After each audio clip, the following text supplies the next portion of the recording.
cold claimed the rope first. Then it claimed her. Wyoming Territory, winter 1883. A square drowned in white. Snow, sky, breath. Everything white except the woman tied to the chair. Dark hair matted with frost. Wrists swollen purple. A single bright drop of blood sliding down a cheek, gone numb. A stone flew from the back of the crowd. Then another. Laughter rose like smoke. No one moved to stop it. Until steel rang against steel sharp, final. A knife spun through the air and buried itself in the snowbank. At the edge of the square, a man stood with a hatchet still humming in his grip. He did not look at the crowd. He looked only at her. And the town held its breath. Larkin's Crossing, Wyoming Territory, winter 1883. The cold got into the rope first. Then it got into her. Ingrid Halstead sat in the chair they'd carried out from the mercantile, wrists lashed behind the wood, and she had stopped counting the hours somewhere around dawn. Because counting didn't help. Because nothing helped. Because the square was white, and the sky was white, and even the smoke from the chimneys looked white, thin, dying in Larkin before it reached the clouds. She was the only Larkin's Crossing that wasn't white that morning. Her hair, dark as a crow's wing, matted now with frost. Her coat, what was left of it, torn at the shoulder where someone had grabbed her the night before, dragging her out of the storage shed like she was livestock. And her hands, bound, swollen, the knuckles gone the color of a bruised plum. She was tall, taller than any woman they'd ever seen. Taller, if she was honest, than most of the men who stood in that square now, boots shuffling, breath rising in little clouds of judgment. 6'10" in her stocking feet, though nobody in this town had ever asked her actual height. They only ever asked what she was, not who, what. The whispers had started the moment she arrived in Larkin's Crossing, 3 years back, alone, carrying a satchel and a name nobody recognized. Giant, they called her, behind cupped hands. Freak. Something God forgot to finish, and when the whispers grew tired of whispering, they became something else. Something with teeth. Now they had her tied to a chair in the snow, and they were calling it justice. Thief, a woman muttered. Close enough for Ingrid to feel the breath of the word. Sitting there like she didn't do it. She did it, a man answered. Caught her red-handed. Except she hadn't stolen anything. Except the flour sack she'd taken from behind. Agatha Winslow's mercantile had been dumped in the frozen mud 2 days prior, half spoiled, thrown out because the weevils had gotten to it. Except Ingrid had been so hungry by then that weevils hadn't seemed like much of a problem. Nobody asked about that. Nobody ever asked. Mayor Reuben Stokes stepped into the square like a man arriving at his own wedding. Fur coat, polished boots that had never once touched a plow. He raised both hands, palms out, the universal gesture of a man who wanted everyone to know how high reasonable he was about to be. Folks, he called out, and his voice carried the particular warmth of a man who had practiced the way other men practiced marksmanship. I know it's cold. I know you'd rather be home. But we've got a situation, and situations need tending. Ingrid's jaw was too stiff to clench properly. She tried anyway. This woman, Stokes continued, gesturing toward her like she was a piece of evidence and not a person, was caught stealing from Widow Winslow's store. Now, I know times are hard. I know the winter's been cruel, but we have rules in this town. And if we let this slide, he paused. Let the silence work for him. Then we're no better than animals. A murmur of agreement. Because that was the thing about a crowd. It didn't need to believe something. It only needed permission to feel it. One day, Stokes announced, like he was granting mercy. One day in the square. Let her think on what she's done. One day. In this cold. Ingrid did the arithmetic in her head. Fast. Because arithmetic was easier than fear. One day meant frostbite. One day meant fingers gone black by nightfall. One day, tied to a chair in a Wyoming winter, might very well mean she never stood up again. Stokes knew that. Everyone in that square knew that. "Seems fair," said Agatha Winslow, stepping forward, thin as a fence post, mouth set in a permanent line of disapproval. "Girl needs to learn some respect." The irony landed somewhere behind Ingrid's ribs and stayed there, burning, because Agatha Winslow was the same woman who'd let her sweep the store for 2 winters, running, and never once paid her a full wage, called it charity, called the leftover bread charity too, the bread that was always one day too stale to sell. Charity, apparently, only ran in one direction in Larkin's Crossing. Stokes clapped his hands together, the sound sharp enough to make 3 separate men flinch. One day, starting now. And that should have been the end of it. Except it wasn't. The first stone came from somewhere in the back of the crowd, thrown by a coward who didn't want to be seen throwing it. It caught Ingrid on the shoulder. Small, sharp, enough to make her gasp before she could stop herself. And that gasp, God, that small broken sound was the worst part. Because she'd promised herself she wouldn't give them that. Too late now. Laughter followed. Somebody said something about the giant finally showing she could feel something after all. Somebody else threw a second stone. This one caught her cheek. Blood, warm against skin gone numb, tracking down her jaw and dripping onto the gray wool of her dress. A bright red flower blooming against all that white. "Stop," she tried to say. It came out as air. Nothing more. They didn't stop. Which was when Cole Pruitt shoved his way to the front, a bottle in one hand, and something ugly settled behind his eyes. The kind of ugly that had been drinking since sunrise and calling it breakfast. "You know what we do to thieves where I'm from?" His words slurred together, sloppy, but the knife he pulled from his belt was steady enough. Maybe just a finger.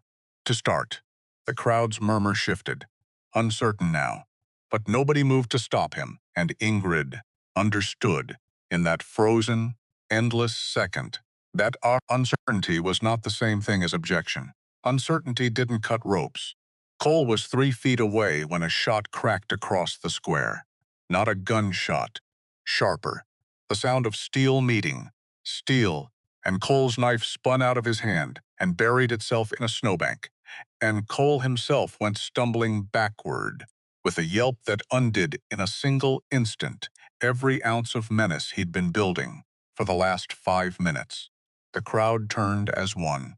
At the edge of the square, past the last of the buildings, a man stood in the snow with a hatchet still humming in his grip. Nobody moved. Nobody breathed. He walked forward, unhurried, each boot fall deliberate, like the ground belonged to him and everyone standing on it was merely borrowing space. He didn't look at Stokes, didn't look at Agatha Winslow, or Cole Pruitt, or any of the dozen faces that had, moments before, been so very brave. His eyes were on Ingrid. Only Ingrid. "Cyrus Ballard," Stokes said, and something in his voice had changed. Something that hadn't been there a moment ago. Fear didn't suit a man like Stokes. It sat on him wrong, like a borrowed coat. Cyrus didn't answer. He crossed the square the way a man crosses a room he's owned his whole life. And, when he reached Ingrid's chair, he crouched down to her level, and up close he was even bigger than the distance had suggested. Broad through the shoulders. Scarred across the knuckles, the kind of scarring that told stories a man never volunteered out loud. His eyes found hers. Something in his face shifted. Not quite anger. Colder than anger, what'd she do? It wasn't a question so much as a demand for the truth, flat and immovable. "Stole from the store," Stokes said quickly. "We caught her doing what?" Silence. "Caught her doing what?" Cyrus said again, standing now, turning to face the mayor directly. Mrs. Winslow witnessed. "That's not what I asked." The crowd shifted, boots scuffing snow. Because this wasn't how it was supposed to go. In Larkin's Crossing, the mayor said a thing was true, and that made it true. And nobody pushed back. Agatha Winslow's chin rose an inch. "I saw her with my own eyes," hands in the trash behind my store, picking through it like trash. Cyrus repeated the word like he was turning it over, checking it for lies. So she was taking things you'd already thrown away. That's not the point, is she was stealing. From the trash. It's the principle. Cyrus looked at her for a long moment, long enough that Agatha Winslow took a small, involuntary step backward, and then he turned away from her entirely, like she'd stopped being worth the air it took to argue. He pulled a knife from his belt, bigger than Cole's, meaner. 2 strokes and the rope fell away. Ingrid's arms dropped, useless, numb past feeling, and she tried to stand and her legs simply refused, buckled like the bones inside them had turned to smoke, and she was falling except she wasn't, because his hands caught her first, warm. That was the thing she noticed, the thing that cut straight through the cold, and lodged itself somewhere she wouldn't examine too closely. Warm hands, holding her upright, like her size, her weight, the thing this whole town had built its cruelty around, was nothing at all to him. "This is outrageous," Stokes sputtered. "You can't just, she's been sentenced. She's leaving. You interfere with our justice. There'll be consequences." "Creed Ballard," Cyrus said, not even looking back. "And I'll take my chances." He carried more of her weight than she wanted to admit needing carried, and he walked her out of that square without once glancing behind him, past the general store, past the church. Nobody in this town actually attended, past every face that had thrown a stone or laughed at one, and none of them followed, none of them dared. Behind them, Stokes's voice rang out one last time, thin, furious in the cold air. "This isn't over." Cyrus didn't answer. He never looked back. The walk into the hills took most of the afternoon. Ingrid remembered pieces of it, fragments. The way her boots dragged through drifts too deep to lift her feet properly out of. The way her breath came in ragged pulls that scraped her throat raw. The way the town disappeared behind them, swallowed by pine and granite and the particular silence of high country in winter, a silence so complete it felt less like an absence of sound and more like a held breath. "Stay with me," Cyrus said once, when her head dipped too far forward. "Why?"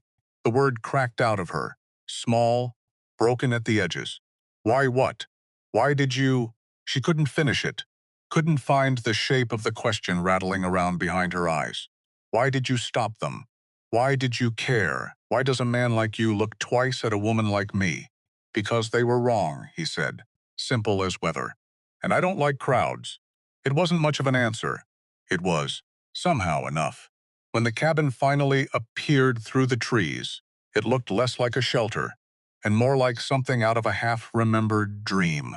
Solid, built from logs, fitted with a precision that spoke of a man who had nothing but time and had chosen to spend it building something that would last. Smoke curled from the chimney. A wood pile sat stacked beneath a lean-to, neat as a ledger. This wasn't a hideout. This was a home. He kicked the door open, unlocked. She noticed, out here nothing needed locking, and carried her inside. And the heat hit her like a wall she hadn't known she was bracing against. A fire burned low in the hearth.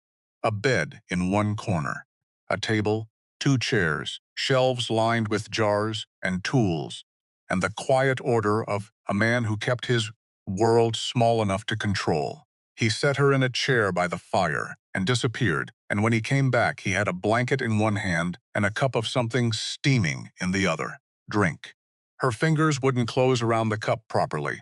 Wouldn't do the simple thing fingers were meant to do. He wrapped his hands around hers, steadied it, guided the cup to her lips without a word, and the liquid burned going down, bitter and hot, and something about the burn felt like proof she was still alive. "Slow," he warned, when she tried to gulp it. "You'll make yourself sick." She didn't care. She drank until the cup was empty, and then she sat there and shook, and the warmth spread through her chest like something small and stubborn, refusing to go out.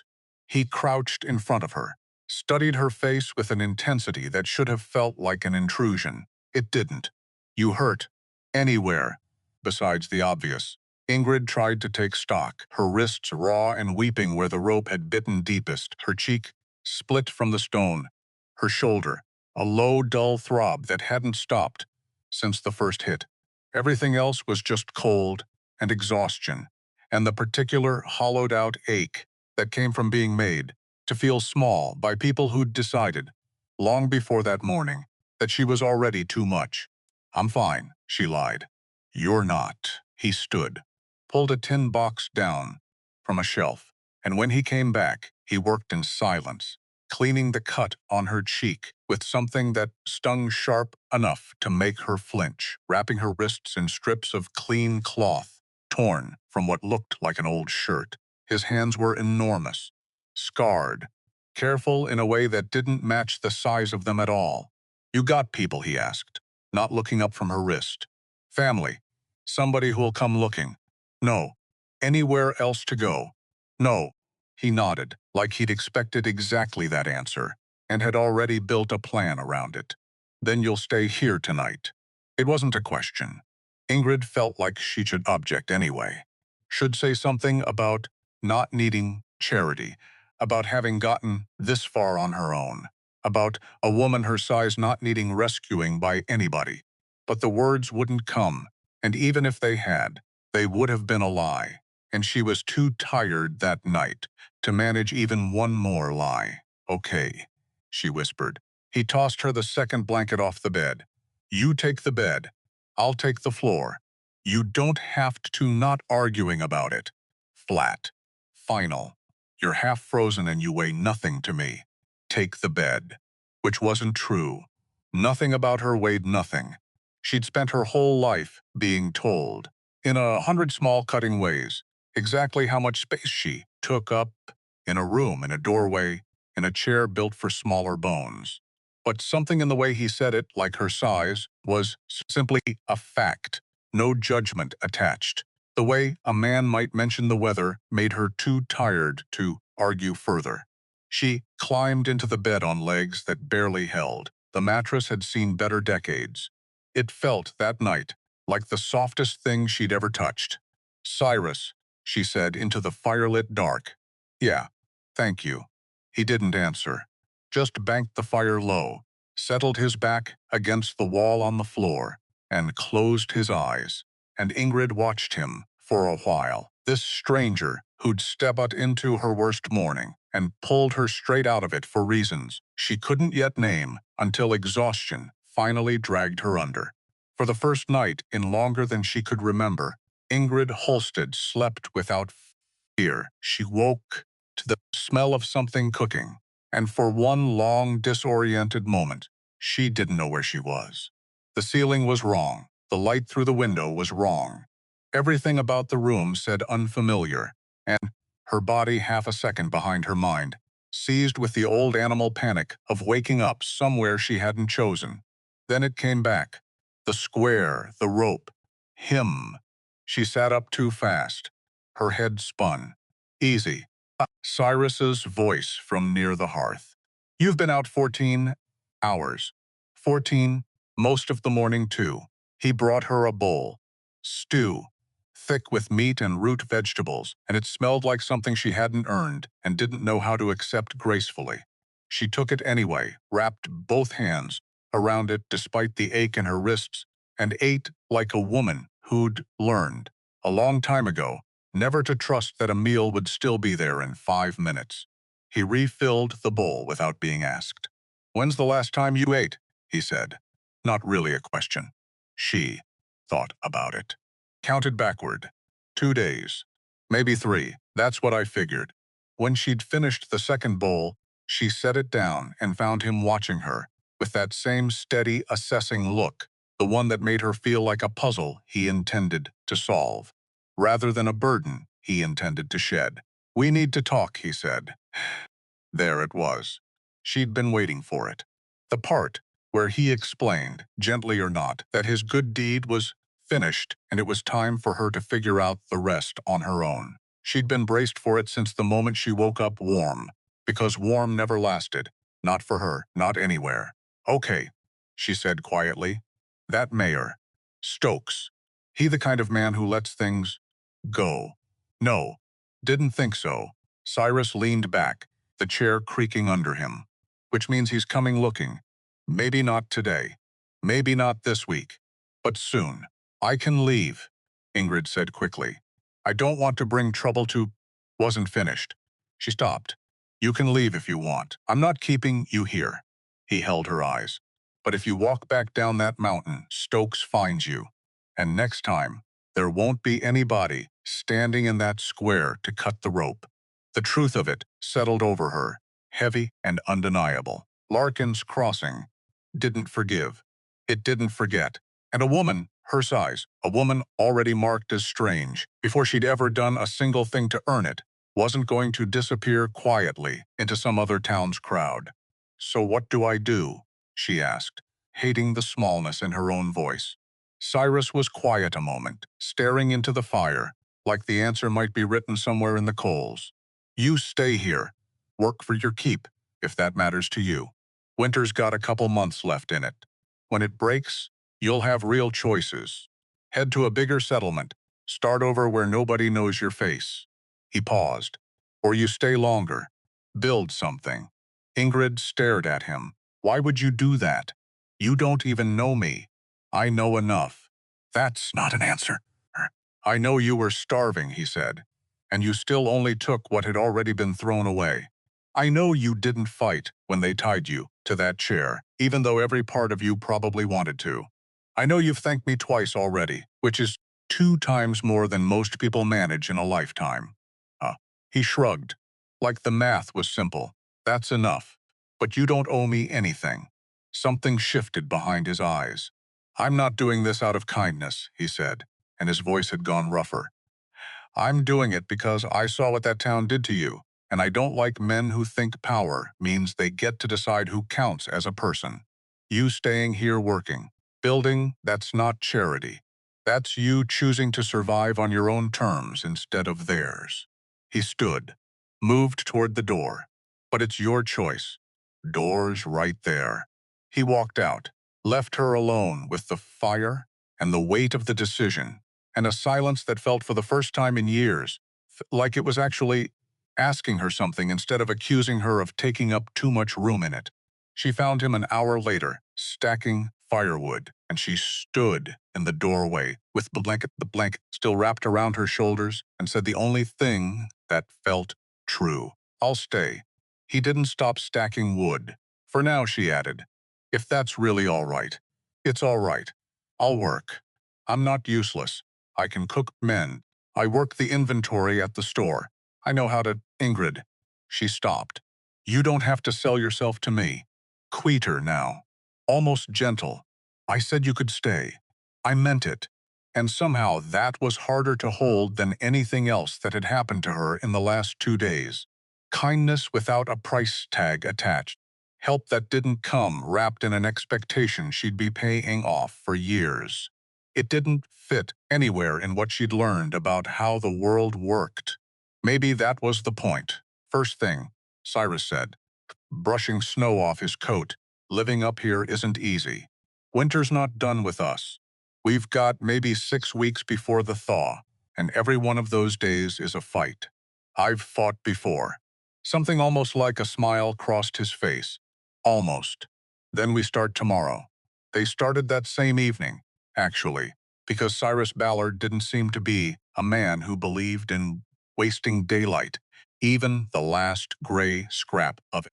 He handed her an axe too heavy for most men, and told her to split kindling, and told her to kindling, and she was terrible at it. And she knew she was terrible at it, and she kept swinging anyway because the alternative was sitting inside with her own thoughts, and her own thoughts were not good company that week. 3 days passed like that, chopping, hauling water, checking traps set in a wide loop through the trees. He taught her to read the wind by the way it moved through pine branches, to tell fresh snow from wind-by-packed snow by the sound her boot made, stepping into it. None of it was easy. All of it left her too exhausted to lie awake, remembering stones hitting her cheek. There was something almost merciful in that kind of exhaustion. "You're getting stronger," Cyrus said on the fourth afternoon, watching her split a pile of logs that would have been impossible the day before. She wiped sweat from her forehead despite the cold. "Doesn't feel like it. Trust me. First day you could barely lift that axe over your shoulder." She looked down at her hands, calloused now, marked with small cuts that came from learning tools she'd never been trusted with before. Because a woman her size was supposed to already know how to work, supposed to already be strong, and nobody had ever bothered teaching her anything they'd only ever expected. These hands felt like they belonged to someone else, someone capable. The mornings had found a rhythm now, which surprised her more than almost anything else in this strange turn her life had taken. Because rhythm meant routine, and routine meant a person could trust tomorrow to look roughly like today, and trusting tomorrow was not a habit Ingrid Halstead had practiced in a very long time. Cyrus woke before the light did, every single day. No exceptions, not even the morning after a hard snow buried the door shut halfway up the frame, and by the time she dragged herself upright, there'd be coffee waiting, bitterer, enough to strip paint off a wagon, and a fire already fighting back the worst of the cold. He never said good morning, just handed her the cup and nodded toward whatever chore came next. Like conversation was a coin he meant to spend sparingly. She learned to cook on that hearth. Badly. At first.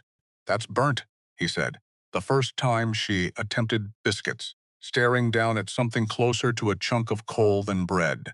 "It's rustic. It's burnt." Rustic and burnt aren't mutually exclusive. Something twitched at the corner of his mouth. Not quite a smile.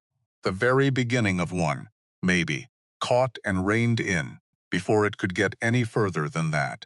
And Ingrid found herself oddly determined to see the whole thing through someday, start to finish, no reining in allowed. She ate the burnt biscuits anyway, because a woman who'd survived a winter on spoiled flour wasn't about to waste food on principle. Even food she'd ruined herself. He didn't offer to teach her to cook properly. He just started leaving the good flour a little closer to where she stood each morning, and the next batch came out less like coal and more like something a person might genuinely choose to eat, and neither of them mentioned the shift. Some kindnesses worked better, left unspoken. She was learning that too. There was a morning the second week when she went to fetch water and came back without the bucket. "Where's the bucket?" Cyrus asked, not looking up from the hide he was scraping. "There's a porcupine in it." He looked up then. A porcupine. In the bucket.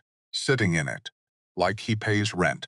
Ingrid crossed her arms, daring him to laugh. "I'm not putting my hand anywhere near a bucket with a porcupine sitting in it, Cyrus. I don't care how big I am.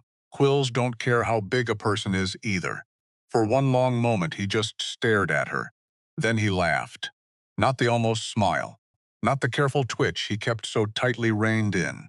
An actual laugh, short and rough like it hadn't gotten much practice lately, and it startled her so badly she nearly dropped the second bucket she'd been holding in reserve. "It's not that funny. It's a little funny." He was very menacing. I'm sure he was. Cyrus set down the hide, still fighting the grin, trying to take over his whole face.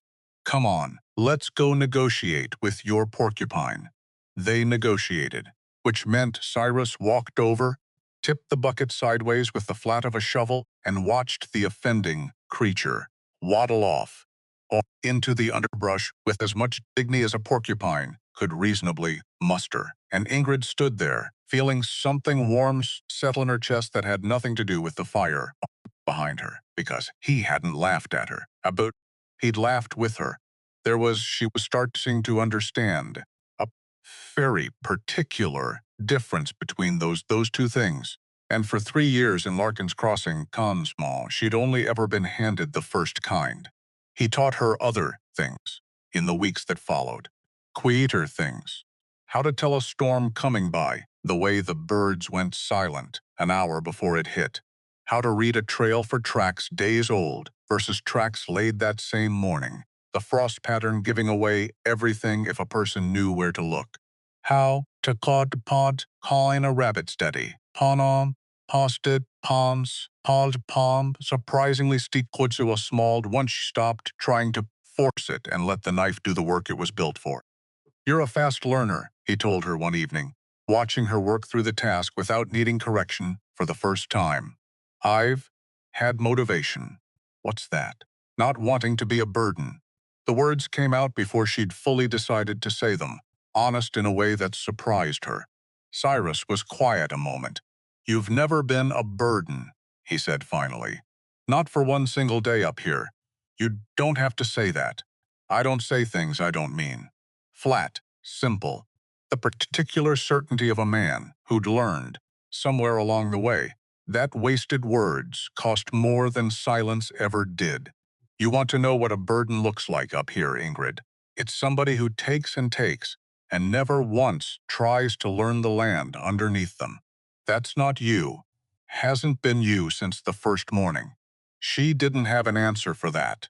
She just sat there, in the firelight, turning the compliment over like it might dissolve if she looked at it too directly, and let herself for one careful moment believe it was true.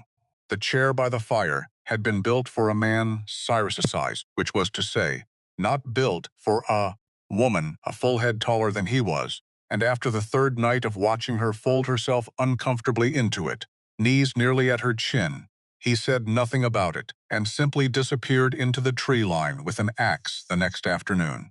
He came back 3 days later with a second chair, bigger, built to her measurements, though she'd never once told him what those measurements were, which meant he'd been watching closely enough to guess them right, without asking, without making her stand there while he measured, without turning her body into one more thing strangers cataloged and commented on. You didn't have to do that, she said, running a hand along the smooth-planed arm of it. Wanted to. That's not the same as having to. No. He shrugged, like the distinction was obvious. It's better. She sat in it that night, and for the first since she'd arrived in this territory, a chair actually fit her the way a chair was supposed to fit a person. No folding, no apologizing, with her own knees for taking up space that had never been offered generously to begin with. Ingrid didn't say thank you. She'd said it enough times already that the words were starting to feel too small for what she meant. So instead she just sat there, comfortable in a way that went far past the wood and the fire, and let the quiet between them say the rest. Your mother, Cyrus, said one evening, apropos of nothing, watching her stack wood with an ease that still seemed to startle strangers even after weeks of watching her do exactly that. You said she was from a fishing village. Where? Norway. Somewhere north enough that the sun barely sets in summer and barely rises in winter. Ingrid set the last log in place, dusted her hands off. She met my father on a ship crossing, both of them running from different kinds of nothing back home. And they ended up building a life out of two languages neither one of them spoke perfectly. That where the height comes from. Her side, mostly. Her own mother stood close to my height, she used to say. Called it a family inheritance, like eye color, or a bad temper. Something wry crossed her face. Back home, apparently it wasn't so strange. Whole villages full of tall, broad people used to hard winters and harder work. It was only once we came here that it turned into something people needed an explanation for. Like, being built a certain way was a puzzle, instead of just a fact. Doesn't seem like much of a puzzle to me. No. She looked at him a long moment. It doesn't, does it? There was something in that small exchange that settled deeper than either of them probably intended.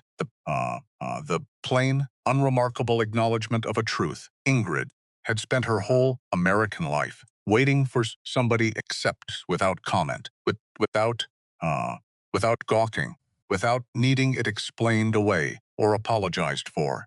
Cyrus never once made her feel like an explanation was owed. That, she was beginning to understand, might have been the very first thing that made this cabin feel different from every room she'd ever stood in before it. On the fourth night, sitting near the fire, mending a torn glove, Ingrid found herself talking before she'd quite decided to. "In Larkin's Crossing," she said, not looking up from the stitching, "there was a preacher's wife who used to measure children against the wall to mark how they'd grown. Little pencil lines, dates beside them. She pulled the thread taut. She marked me once. As a joke," she said. "Wanted to see how far past the top of the wall I went." Cyrus didn't say anything, just kept sharpening the same knife he'd already sharpened twice that evening, giving her the room to keep talking or stop, whichever she needed. "I was 11, Ingrid said, already taller than my own father. People used to ask my mother, right in front of me, like I wasn't standing there, what on earth she'd done wrong. That's not a question anybody had a right to ask. Didn't stop them asking it. She tied off the thread, set the glove aside. You get used to being talked about, like you're not present for it, like your body's public business and your feelings aren't." Cyrus set the knife down. "For what it's worth," he said, "you're the tallest person I've ever stood next to, and it's the least interesting thing about you." Ingrid looked up at that, startled. "What's the most interesting thing, then?" He considered the question, seriously, the way he considered most things, like it deserved better than a quick answer just because it had been asked quickly. "Still working that out," he said finally. It wasn't much of an answer. It was, somehow, exactly enough. On the fifth night, sitting across the fire, she finally asked the question that had been circling behind her ribs since the square. "Why did you really do it?" Cyrus didn't look up from the knife he was sharpening. "Do what?" "Save me. You didn't know me. You didn't owe me anything. Men like you don't usually. Men like me," he repeated, and something in his tone made her regret the phrase immediately. "I didn't mean. I know what you meant." He set the knife down, rubbed a thumb along a scar on his wrist she hadn't noticed before, faint and old, silvered by years. "Because I used to be you." Ingrid went still. "What?" "Not exactly." His voice had dropped, gone low and careful. The voice of a man handling something he'd spent years wrapping in cloth so it wouldn't cut him open again. "Different circumstances. But I know what it is to have a whole town decide you're guilty before you've said a single word in your own defense.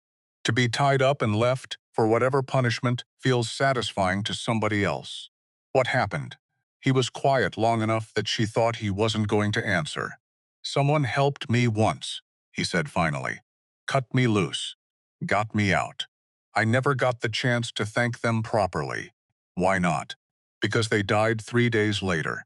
His jaw worked. "A wound they took helping me. I was too young to know it needed a doctor. By the time I understood, it was too late. I'm sorry." "Don't be. It was a long time ago." His voice said otherwise. "Point is, when I saw you in that square, I saw myself. And I saw a chance to do the thing I couldn't do back then." Ingrid didn't know what to say to that. The weight of it settled over her slow, the understanding that she wasn't just a stranger he'd happened upon. She was something closer to a second chance. A door somebody had left open on purpose. Years too late for the person who'd needed it the first time, but not too late for her. "For what it's worth," she said quietly, "I'm glad you did." "Me too." The fire popped, sent a spray of sparks up toward the dark. Something had shifted between them, sitting there in the quiet. Something Ingrid didn't have a name for yet, and wasn't in any hurry to find one. It was on the seventh night that everything changed direction. They'd finished supper, and Ingrid was mending a tear in her coat sleeve by firelight, and Cyrus was going through the satchel she'd carried out of Larkin's Crossing, the one small bag of belongings that represented, in its entirety, everything she owned in the world. He wasn't prying. He'd asked first, and she'd said go ahead, because there was nothing in there worth hiding, or so she'd thought. He went still with a folded paper in his hand. "Where'd you get this?" Something in his voice had changed, sharpened. Ingrid looked up from her mending, startled by the tightness in it.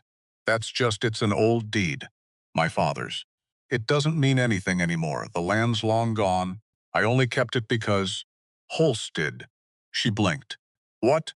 "The name on this." He turned the paper toward her, finger tapping the faded ink at the bottom. "Eric Holstead. That's my father." Her voice came out smaller than she meant it to. "He's been dead 9 years." Cyrus set the paper down on the table between them, like it had suddenly gotten heavier than paper should be. "I need you to tell me everything you remember," he said. "About that land. About how you lost it. Every detail. Because if I'm right about this..." He stopped himself. Right about what? He looked at her, and there was something in his face she hadn't seen before. Not tenderness. Not caution. Recognition. "Because I've spent 3 years chasing a NAM in a land dispute file. I found half-burned in an abandoned office outside Cheyenne," he said slowly, like each word cost him something to hand over. "A homestead claim filed in 1868, 864, transferred under circumstances nobody could explain, in 1874, to a buyer who never once set foot on the property. I never had a face to put to the name on that claim." He tapped the paper again. "Now I do." Ingrid's mending fell forgotten into her lap. "You've been looking into my father's land," she said, "before you even knew who I was. I didn't know it was your father's land." He shook his head, and for the first time since she'd met him, Cyrus Ballard looked almost unsteady. A man realizing. The ground under his boots had just shifted without warning. "I knew it was somebody's. I knew the paperwork didn't sit right. I've been pulling on that thread for 3 years because I couldn't stand the idea of a man losing everything to a piece of paper nobody could account for." "Why?" Ingrid whispered. "Why does a stranger's stolen land matter to you that much?" Cyrus didn't answer right away, and when he finally did, his voice had gone rough at the edges, like the words had been sitting behind his teeth falms for a long time, waiting for somebody worth saying them to. "Because it's not the first time I've watched a family lose everything to men who wrote the rules to suit themselves," he said. "And it damn well won't be the last time I try to stop it." He stood, paced once toward the window, looked out at nothing, came back. "Tomorrow," he said, "we're going to the old land office. There's records out there nobody's touched in years. If your father's claim was altered the way I think it was, there'll be a trace of it somewhere. A signature that doesn't match. A date that doesn't add up. And if there isn't, then we keep looking until there is." Ingrid sat there, staring at the deed, at her father's careful, blocky handwriting on paper, gone soft and yellow with age, and felt something crack open in her chest that she hadn't let herself feel in 9 years. Hope, which was, she was starting to learn, a far more dangerous thing to carry than fear ever was. The abandoned land office sat on the outer edge of a half-dead mining outpost, 2 days' ride from the cabin. A squat clapboard building with a caved roof and windows long since shattered by weather and time. Snow had drifted in through the gaps, dusting the floor white, and the whole place smelled of mildew and cold dust, and the particular decay of paper left too long without care. "This where you found the first file?" Ingrid asked, stepping carefully over a rotted floorboard. "Back room." Cyrus was already moving, lantern raised, boots crunching over debris. Territory used to run its land claims through here, before the Cheyenne office took over. Whoever cleared this place out in a hurry left more behind than they meant to. They worked through the afternoon, and then into the evening, pulling drawers that stuck, boxes gone soft with damp, ledgers with pages fused together by years of moisture. Ingrid's fingers went numb from the cold, and the paper both, and more than once she found herself simply staring at the pile of records, wondering how anyone was supposed to find a single true thing buried under this much-forgotten paperwork. Except then Cyrus made a sound. low, sharp, the sound of a man who's just found the thing he's been hunting for 3 years. Here, she crossed the room fast enough to nearly trip over a fallen shelf. He held the ledger toward the lantern light, and there it was, her father's claim, dated 1868. His handwriting, when matching the deed she still carried in her satchel exactly, and below it a second entry, a transfer dated 1874, signed Eric Halstead. Except, that's not his signature, Ingrid said, voice barely above a whisper. I'd know his hand anywhere. He taught me my letters with that hand. This isn't, I know. Cyrus's jaw had gone tight. Look at the loop on the H. Your father's deed, the H closes at the top. This one's open. Small thing. Easy to miss unless you're looking for exactly that. Who would even know to fake something that carefully? Somebody who'd seen his real signature plenty of times before. Cyrus turned the ledger, angling it toward the light, and pointed to a notation scrawled in the margin, faded but legible. Witnessed and recorded by R. Stokes, Deputy Land Agent. The name landed in the room like a dropped stone. Stokes. Ingrid breathed. He wasn't even mayor yet in 1874. No, he was exactly the man positioned to make sure a claim disappeared quiet, and exactly the man who'd benefit most when it did. Cyrus closed the ledger carefully, like it might crumble if he moved too fast. Your father didn't sign this away, Ingrid. Somebody erased him with a pen and then made sure there was nobody left in Larkin's Crossing willing to ask questions about it. Ingrid stood in that cold, ruined little room with her father's forged death, written binders written into a land wreck 9 years old, and felt something inside her that had been quiet for a very long time start to burn instead. He died that same year, she said quietly, the words coming slow, like she was excavating something she hadn't touched in a long time. 1874. I always told myself it was his heart giving out early, the way hearts sometimes just do. But he was never sick a day before that spring.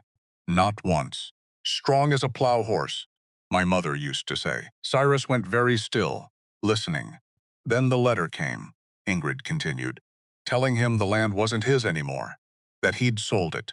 He read it standing right at our own table, and I watched something go out of him that afternoon that never came back.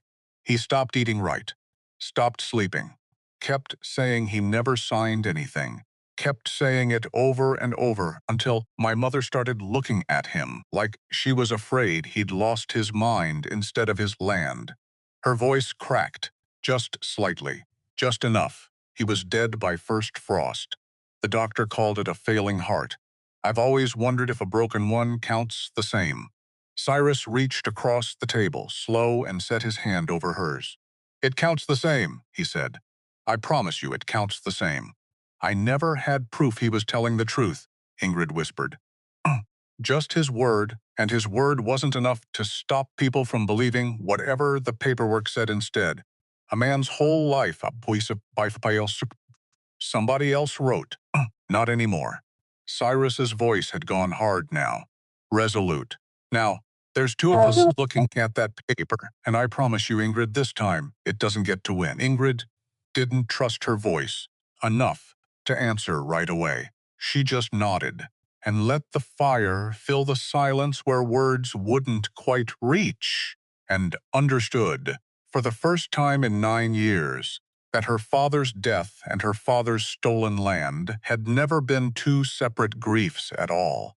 They had always been the same wound. We take this, she said. We take that straight too. We will. Cyrus wrapped the ledger in oilcloth, tucked it deep into his saddlebag. But we do this careful. Stokes has spent 9 years building a life on top of this lie. He's not going to hand it back, because we found 1 page of proof. So what do we do? Tonight, we get some sleep at the trading post 2 miles east. Tomorrow, we start building a case strong enough that even his own town can't look away from it. He said it like a plan. He said it like a promise. And Ingrid, riding beside him through the dark, toward whatever came next, let herself believe just for a moment that maybe this time the story didn't have to end with her tied to a chair. The trading post was small, half empty, run by a man who asked no questions and offered 2 cots in a back room for the price of silence and a few coins. Cyrus set the saddlebag with the ledger inside, near the door, close enough to reach in the dark, and Ingrid noticed the way his hand lingered on it, a moment, too long, before he let it go. "You're worried," she said. "I'm careful." He glanced at her. "There's a difference. Usually." She almost smiled. Almost. Sleep came harder than she expected, her mind circling the loop of that forged over and over, her father's real signature and the false one laid side by side in memory, and somewhere past midnight she finally drifted under, exhausted in the particular way that comes from carrying hope for the first time in years. She woke to Cyrus's voice, low and sharp, and the sound of the door standing open to the black cold outside. "It's gone." She sat up fast. "What's gone?" He was already crouched by the saddlebag, both hands searching it uselessly, the oilcloth wrapping tossed aside. Empty, the ledger. His voice had gone flat in the specific way. That meant he was working very hard, not to sound like he wanted to put his fist through something. Somebody was in this room. How? We were right here. I don't know how. He stood, moved to the door, scanned the dark outside with the particular stillness of a man who'd spent years learning to listen for things other men missed. But somebody knew exactly what we found in that land office, and somebody knew exactly where we'd be sleeping tonight. Ingrid felt the cold reach all the way into her chest. Stokes doesn't even know we were out there. Somebody told him. Cyrus's eyes found hers in the dark, and for the first time since the square, since the rope, since the whole nightmare had started, she saw something in his face that looked almost like fear. Not for himself, for her. "Which means," he said slowly, "somebody's been watching us longer than we knew." Outside, the wind picked up, dragging loose snow across the trading post's porch, Aries, racing in a matter of minutes, every trace of whoever had come and gone in the night. The proof was gone, but the truth wasn't. And Ingrid Holstead, standing in that cold little room with her father's stolen legacy, vanished into the dark, understood with sudden bone-deep clarity that this fight had only just begun. The ride back to the cabin took 2 days, and neither of them said much of anything for the first several hours of it. Because there wasn't much to say. Because the ledger was gone, and the proof was gone, and somewhere out there, in the dark, a man had walked into a locked room and taken the one thing that could unmake Reuben Stokes's whole comfortable life. Except gone didn't mean over. Ingrid understood that, now, riding beside Cyrus through snow, gone blue with early dusk, her father's forged signature burned into her memory. Whether she had the paper to prove it or not, she'd seen it. She knew the shape of the lie now. And a woman who'd spent 3 years being told she took up too much space in every room she entered had exactly one thing left that nobody could steal from her: memory. "They'll come for you next," Cyrus said finally, breaking the silence somewhere around the second ridge. "Not just Stokes. Whoever he sent to that trading post. Let them come." He looked at her sideways. "You say that like it's simple. It's not simple." Her jaw tightened. "But I've spent my whole life being afraid of what people think when they look at me. I'm done being afraid of what they do." Cyrus didn't answer right away. When he did, his voice had gone rougher, quieter. "Then we make sure being afraid isn't the only option they've got left." They started the next morning, before the sun had properly cleared the ridgeline. Cyrus handed her a rifle heavier than the one she'd fired exactly twice in her life, and told her to hold it like it belonged to her, because it did now, because a woman who couldn't defend the truth she carried wasn't going to get very far keeping it. "Feet apart," he said. "Weight forward. Breathe out slow before you pull." Her first shot went wide by 4 feet. Again. Her second shot clipped the edge of the target. Again. By the 20th shot, her shoulder had gone numb. and her ears rang, even through the cold. But something in her chest had started to loosen, some old knot she hadn't realized she'd been carrying since the day she was tall enough for strangers to start staring. Because for years her size had only ever been a thing people flinched from, a thing whispered about behind hands. Here, it was simply useful. Here, when she swung the axe, or hauled the water barrel, or dragged a fallen branch clear of the trail without breaking stride. Cyrus didn't flinch, didn't whisper. He just said good, and moved on to the next task, like her strength was ordinary, like it had always belonged in this world, instead of standing out from it. "You're getting fast," he told her one evening, watching her reload without looking down at her hands. "Doesn't feel fast. Trust me." He almost smiled. Almost. "First day you nearly shot my woodpile." "I did not." "You clipped the corner of it." "That was the wind." "There was no wind that day." She threw a scrap of kindling at him. He caught it out of the air, without even glancing up, which somehow made the whole exchange funnier than it had any right to be, and for one small, unguarded moment standing in the snow with a rifle slung over her shoulder and her breath fogging in the cold, Ingrid Holstead laughed, really laughed. She couldn't remember the last time that had happened. Snow buried them in for 2 full days that week, drifts piling chest high against the door, and there was something almost luxurious about being trapped somewhere with nowhere urgent to be, and nobody dangerous able to reach them either. Which was new, because trapped had always meant something else to Ingrid before this winter. Trapped had meant a chair in a square. Trapped had meant 4 walls of a mercantile storeroom, and a woman counting her hours like scorn she couldn't spend. This kind of trapped felt like a gift instead. "My mother used to read Snow," she said, on the second housebound afternoon, watching the drifter pile against the window glass.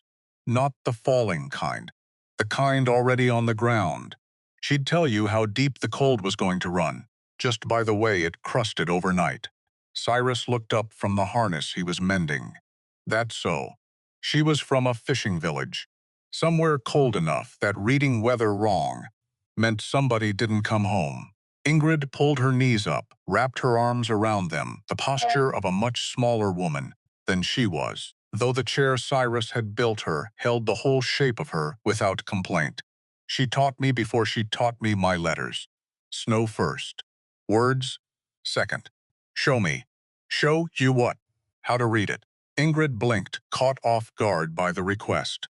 Nobody in Larkin's Crossing had ever once asked her to teach them anything.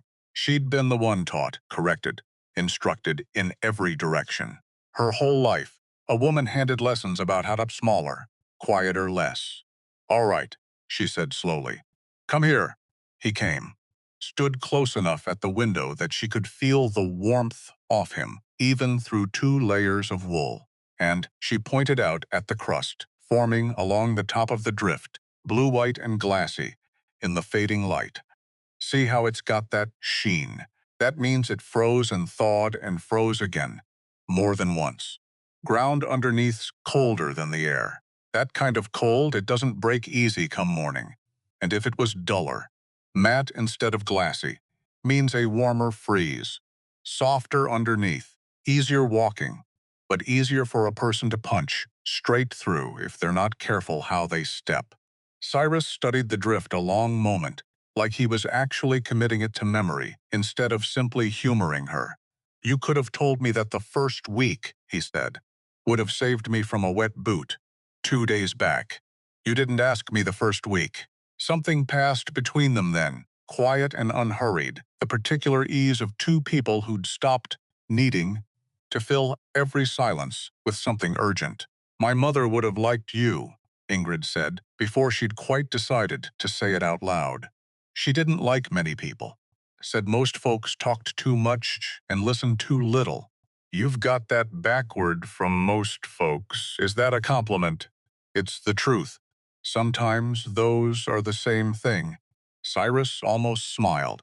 The real kind, the one he kept so carefully rationed, and for a moment Ingrid let herself imagine, just imagine, nothing more. because imagining further than that felt like tempting a kind of luck she'd never once been handed what it might be like if this small, snowbound, ordinary afternoon simply kept going. If nobody ever came riding up that mountain with torches or rifles or old grudges dressed up as justice. If this was simply what her life got to look like now. She didn't say any of that. Some things a person kept quiet, not because they were secrets, but because saying them too soon might scare them off entirely. The way naming a wild thing too loud sometimes sent it running before you'd gotten a proper look at it. Storm's not letting up tonight, Cyrus said instead, glancing back out at the drifts. No. We'll want more wood in before dark. I'll get it. I'll come with you. He didn't need to. She was more than capable of hauling wood alone, had been doing exactly that for weeks now, without complaint or assistance. And they both understood, without either one saying so, that his offer had very little to do with the wood at all. All right, she said. Come on then. They went out together into the last gray light, boots crunching through crust that told its own quiet story if a person knew how to listen for it. Halfway back from the woodpile, Cyrus's boot caught on a patch of ice, hidden under fresh powder, and for 1/2 second he pitched sideways with an armful of split logs, the particular clumsy panic of a man who prided himself on sure footing, suddenly finding none. Ingrid caught him. One arm, barely any effort at all, the way she might have steadied a fence post leaning wrong in the wind. And Cyrus found himself standing upright again, before he'd fully registered falling in the first place. Well, he said, a beat too late, brushing snow off his sleeve with what dignity he could still locate. That's a new one. What is? Being caught, instead of doing the catching. Don't sulk about it. I'm not sulking. You're sulking a little. He huffed something that might have been a laugh. He huffed something that might have been a laugh, might have been an offended noise, possibly both at once, and Ingrid found herself grinning wide enough that her cheeks ached from the cold air, rushing into all that exposed enthusiasm. For the record, she said, I've caught plenty of things smaller than a grown man. Buckets, chickens, one extremely unimpressed porcupine. I'm aware of the porcupine. I'm just saying, you're not even the strangest thing I've caught this month. High praise. Take it while it's offered. They finished the walk back in comfortable quiet, arms full of firewood, breath fogging identical in the cold, and if Cyrus's shoulder brushed hers once or twice more than the width of the trail strictly required, neither one of them mentioned it. Some things, Ingrid was learning, didn't need mentioning to be understood. Cole Pruitt came for them 11 days later, not with an army, not yet. Just 3 riders moving along the tree line at dusk, rifles visible, faces half hidden under hat brims. And Cyrus spotted them before they'd covered half the distance to the cabin. Down, he said, and Ingrid dropped without asking why, because by now she'd learned that when Cyrus Ballard used that particular flat, quiet voice, questions could wait. The first shot came from the trees. Wide. A warning, not an attempt. They're testing us, Cyrus muttered, rifle already up, eyes already tracking movement through the pines. Seeing what we'll do. So what do? We answer. His shot cracked out and clipped a branch inches from the lead rider's shoulder, close enough to send the man diving sois off his horse, and the other 2 scattered for cover. And for a moment, the whole hillside went still, except for the ragged breathing of 3 men who'd just learned. This wasn't going to be the easy work Cole Pruitt had promised them. That's close enough, Cyrus called out, voice carrying flat and hard across the snow. Turn around. Silence. Then, from somewhere behind the tree line, a voice Ingrid didn't recognize. You're a hard man to find, Ballard. Cyrus went very still, which was the first time Ingrid understood that something about this fight had just changed shape entirely. You know me? Cyrus called back, and something in his tone had gone careful in a way she hadn't heard before. Guarded. Like a man watching a door he'd hoped stayed shut a while longer. Everybody who's ever collected a bounty knows you. A pause. A dry laugh. Cyrus Ballard. Wanted out of 3 territories for the murder of Silas Whitmore. Dead or alive, $500. And I gotta say, 500's starting to look real generous for a man standing in the open like this.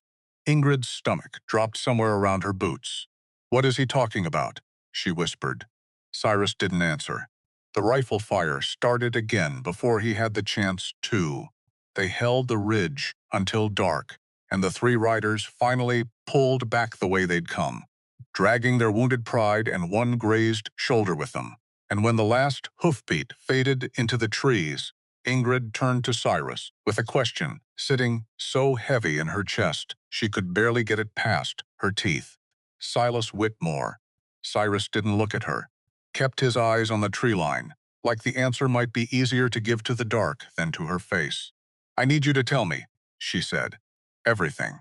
For a long moment, he said nothing at all. Then he sat down heavy on the porch step, rifle across his knees, and started talking in a voice she'd never heard him use before. Low. Cracked at the edges. I had a sister, he said. Older than me. Della. She was the one who raised me after our folks were gone. The one who kept us alive on nothing but stubbornness for longer than either of us had any right to survive. False. He rubbed his thumb along the old scar on his wrist, the one Ingrid had noticed that first night. When I was 24, a town outside the territory line accused me of stealing from their church. I hadn't. Didn't matter. They tied me up in the square same as they did you, and they were 3 drinks away from doing something they couldn't undo when Della cut me loose. What happened to her? Whitmore happened to her. His voice went flat, the way voices go when a man spent years sanding the pain down to something he can carry without cutting him every single day. He was leading that crowd. When Della cut my ropes, he put a knife in her side for it. She got me out anyway. Walked me 2 miles before she collapsed. He stopped, swallowed. I was too young, too stupid to know she needed a doctor faster than I could get one. 3 days later, she was gone. Ingrid sat very still, and Whitmore kept right on living his life, kept right on being respected in that town, because nobody there was willing to buy as loud as to out loud that the man who led the mob was also the man who killed a girl who'd done nothing but save her brother. Something dangerous moved behind Cyrus's eyes, old and banked, like a fire that never quite went out. So I found him, 2 years later, and I made sure he answered for it. That's the murder they're hunting you for. That's the murder. Ingrid looked at him, really looked the way she hadn't let herself look before, past the size of him, past the steadiness he wore like armor, and understood, all at once, why he'd walked into that square without a second thought. You didn't save me because you saw yourself, she said quietly. You saved me because you couldn't save her in time. Cyrus's jaw tightened. Something like that, he said, which was, she was beginning to learn. As close to the whole truth as he was willing to hand anyone. Later that same night, after the fire had burned low, and Ingrid assumed the conversation had run its course, Cyrus surprised her by reaching into a small tin box he kept on the shelf above the bed, one she'd noticed before but never once asked about, understanding instinctively that some things a person kept private simply because they were private, not because they were secrets meant to stay hidden forever. He pulled out a hairpin, plain, tarnished silver, worn smooth along one edge like it had been turned over in someone's fingers 1,000 times. This was hers, he said, setting it carefully on the table between them. Della's. Only thing of hers I managed to carry out of that town for good. Ingrid looked at it, small and unremarkable and impossibly heavy with what it represented. You kept it all this time. Man doesn't have much choice but to carry what matters once he's lost everything else worth carrying. Cyrus turned the pin over once in his fingers before setting it back down. She used to wear her hair up with it, even when we were sleeping rough in barns with nothing else to our names. Said a person could lose everything and still choose to look like they hadn't. She sounds like she was remarkable. She was stubborn as a mule and twice as loud when she wanted to be, and she never once let me feel false sorrow for myself longer than she thought was reasonable. Something almost fond moved across his face, the particular tenderness of old grief that had finally worn soft enough at the edges to touch without it cutting. I think about what she'd say, seeing me now. Seeing this, what do you think she'd say? Cyrus considered the question with the same careful seriousness he gave most things. Probably that I took my sweet time, he said. Finally, she was never big on patience. Would have told me to quit hiding on this mountain years before I actually did. Ingrid picked up the hairpin, turned it gently in her own fingers, feeling the small weight of a life that had ended too soon and too unfairly, the same as her own father's had. Thank you for showing me this. Wanted you to know her a little. Cyrus's voice had gone rough again, quieter. Feels wrong, you living up here with me, fighting the same fight she died fighting, and never once knowing her name properly, beyond a story I told you in the middle of a gunfight. I know her now. Some of her. He took the pin back gently, returned it to its tin box with the same careful reverence he'd taken it out with. Enough to understand why I couldn't walk past that square. Anyway, does it get easier? Ingrid asked quietly. Carrying it. No. Cyrus didn't soften the answer, didn't dress it up kinder than it was. Just gets more familiar. Learn where the weight sits so it doesn't catch you off guard as often. That's not the same as easier. Just more practiced. That sounds exhausting. Some days it is. He looked at her, something open in his face that she hadn't seen quite that unguarded before. Other days you meet somebody worth setting some of it down for. Not all of it, never all of it, but enough that you remember your hands were built for more than just holding grief. Ingrid didn't trust herself to answer that right away. She just reached across the small distance between them and set her hand over his, the way he'd done for her once, weeks ago, over a different kind of grief entirely, and let the fire fill in the silence neither of them needed words to complete. 3 days after that, Ezra Duffield came up the mountain alone. He was an old man, the town's blacksmith for longer than most of Larkin's Crossing had been alive, hands scarred black from 4 decades of forge work, and he came on foot, slow, looking over his shoulder. The entire climb, like the mountain itself, might report back to Reuben Stokes what he was about to do. Cyrus had his rifle up before Duffield cleared the tree line. That's far enough.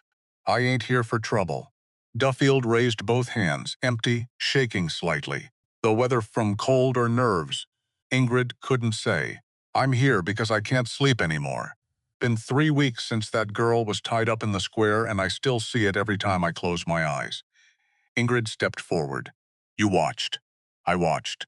He didn't look away from her when he said it, which she gave him credit for, small as it was. Stood right there in that crowd and didn't say one word while they threw stones at you.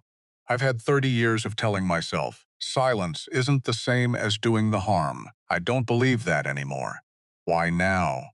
Cyrus asked. Rifle still steady. Duffield reached into his coat, slow, telegraphing every movement, and pulled out a folded paper gone soft with handling. Because I was there in 1874, he said. When Eric Holstead's claim went through the land office the last time. I was young then, apprenticing under the old agent before Stokes ever took the job. I saw the real transfer paperwork before it disappeared, and I was fool enough, or scared enough, to make myself a copy. Told myself I'd use it someday if it ever mattered. His hand trembled, holding it out. It's mattered for 9 years, and I never once had the spine to bring it forward. Ingrid took the paper with hands that weren't entirely steady either. Her father's real signature. Closed loop on the H, exactly as she remembered it, dated and witnessed by a name that wasn't Stokes at all. This is it, she breathed. This is the proof. It's a copy, Duffield said. Not the original.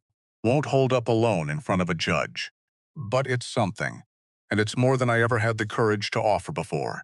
Cyrus finally lowered the rifle. Why bring it now instead of 9 years ago? Duffield's face crumpled, old grief surfacing all at once. Because 9 years ago I told myself it wasn't my business. Told myself 100 times since. And then I stood in that square 3 weeks back and watched a grown woman get stones thrown at her for the crime of being too big for this town's comfort, and something in me finally broke that had needed breaking a long time ago. He looked at Ingrid directly. I'm sorry. It doesn't fix 9 years, but it's what I've got. Ingrid folded the paper carefully, pressed it flat against her chest like it might otherwise blow away. It's enough to start, she said. Thank you. Duffield nodded, once, and turned to go, and then stopped, looking back at her, with something like shame still sitting heavy on his shoulders. For what it's worth, he said. You were never what this town said you were. He left before she could answer, which was probably for the best, because Ingrid wasn't sure her voice would have held together long enough to say anything back. The nightmares came back that same week, worse than they'd been since the first nights in this cabin. Ingrid woke gasping on the third night after Duffield's visit. The rope still burning phantom hot around wrists that hadn't been bound in weeks. The sound of stones against her cheek so vivid, she touched her own face in the dark, half certain she'd find fresh blood there instead of old scar tissue. Cyrus was awake before she'd even finished sitting up. You're here, he said. Low, steady, the particular calm of a man who'd clearly done this before, though she'd never once caught him at it. Cabin. Mountain. Nobody's got a rope on you. I know. Her voice came out smaller than she wanted it to. Knowing doesn't always help. No, he agreed. It doesn't. He didn't reach for her. Didn't crowd the space she needed to come back into her own body at her own pace. Just sat close enough that she could feel the warmth of him if she wanted it, far enough that she never once felt cornered by his presence. Talk if you want, he said, or don't. Either way, I'm not going anywhere. Ingrid pulled her knees up, wrapped her arms around them, the same small posture she'd taken weeks before by the fire, and found the words easier to locate in the dark than they usually were in daylight. I keep dreaming it different ways, she said. Sometimes you don't come. Sometimes Cole gets to me before you do. Sometimes it's not even Larkin's Crossing at all, just some other square, some other crowd, like the specific place stopped mattering, and it's just that. Always waiting somewhere for me. That's not surprising. Body remembers things the mind's still working on making sense of. Does that happen to you? About Della. Cyrus was quiet a long moment. Used to, he said finally. Less now. Some nights still. He looked at her. Something careful and honest in his face. Took me years to stop flinching every time somebody raised their voice near me. Longer than I'd like to admit. How'd you stop? Didn't, exactly. Just found enough good moments stacked up against the bad ones that the flinching stopped being the loudest thing in the room. He held her gaze steady.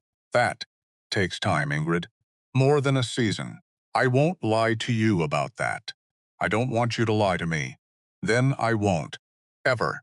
Something that the certainty of that promise settled her more than any comfort dressed up prettier might have. Some nights are going to be hard for a good while yet. That doesn't mean anything's broken in you that needs fixing.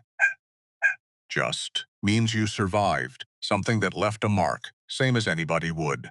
Ingrid felt her breathing finally start to even out, the phantom rope burn fading back into memory, where it belonged, instead of sitting fresh against her skin. Thank you for not treating me like I'm fragile, she said quietly. Everybody in Larkin's Crossing either treated me like I was too big to hurt or too strange to comfort. Never once anything in between. You're not fragile. Cyrus's voice had gone rough. You're hurt. Those aren't the same thing. Whatever that town taught you to believe. She let that settle over her, turning it slow in her mind, the way she'd turned so many of his plain, unhurried truths since the day he cut her loose. Stay a while, she said, if you don't mind. Until I'm tired enough again to sleep. Wasn't planning on going anywhere. He stayed. Didn't fill the silence with more words than it needed. Didn't rush her back toward sleep before she was ready for it. Just sat close in the dark with the fire burned down to embers, and somewhere before dawn, without either of them marking the exact moment it happened, Ingrid drifted off again, this time, without dreaming of ropes at all. She woke to gray morning light and found Cyrus, already at the hearth. Coffee started, like the night before had simply folded itself quietly into the routine of an ordinary day. No comment needed, no fuss made. Sleep after that, he asked, not looking up. Some. Good. He handed her the cup when it was ready, same as every morning, and if his hand lingered a half-second longer against hers than strictly necessary, neither one of them mentioned it. Some things, Ingrid was learning, simply got carried quietly forward instead of spoken aloud. That didn't make them any less real. Cole Pruitt's second attack came 8 days later, and this time he didn't bring a warning shot. He brought fire. It started at the edge of the tree line, just after dusk, 3 torches moving fast through the dark, and by the time Cyrus and Ingrid reached the barn, the flames had reached it already caught the dry hay, stacked along the nearest personal, spreading with a Cyrus that felt almost personal. Get water, Cyrus shouted, already running. Except getting water wasn't the problem. The problem was Amos Pruitt. Ingrid saw him before Cyrus did, Cole's younger brother. Barely more than a boy, despite his size. Caught on the wrong side of the collapsing hayloft ladder when the fire cut off his retreat.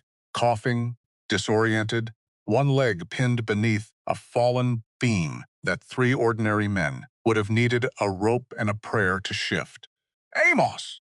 Cole's voice, from outside, raw with a panic that had nothing to do with strategy anymore, and everything to do with a brother trapped in a building he'd set alight himself. Amos, get out. He couldn't get in. The flames had already closed the doorway he'd have needed. Ingrid didn't think. She was through the burning doorway before her, mind caught up with her feet, smoke thick enough to blind her, heat pressing against her skin like a hand trying to shove her back out, and she found Amos by sound more than sight, his coughing, his half-formed prayer, and she got both hands under that beam and heaved. It didn't move for most people. It moved for her. She dragged him clear, through his arm, over her shoulder, and carried him. This boy who'd come here tonight to burn her out of the only safe place she'd ever known, straight back through the flames and out into the snow, where she set him down hard enough to knock the last of the smoke out of his lungs, and no harder than that. The whole square went silent, because Cole Pruitt was standing there, torch forgotten in his hand, staring at the woman his hired men had called a freak, a monster, a thing that didn't belong in decent company, watching her walk out of a burning barn carrying his little brother like it cost her nothing at all. You could have let him burn, Cole said, voice cracking. After what I don't work that way. Ingrid's voice came out steady, though her hands, she noticed distantly, were shaking. Whatever you think I am, that's not who I am. Amos, coughing hard on the ground, looked up at her with something that wasn't fear anymore. She saved me, he rasped, to no one in particular, to everyone. Cole, she saved me. Cole Pruitt stood there, in the firelight, with the barn burning down behind him, and his brother alive, because of the very woman he'd been paid to drive off this mountain. And for the first time since Ingrid Holstead had arrived in this territory, she watched a man's certainty crack clean down the middle.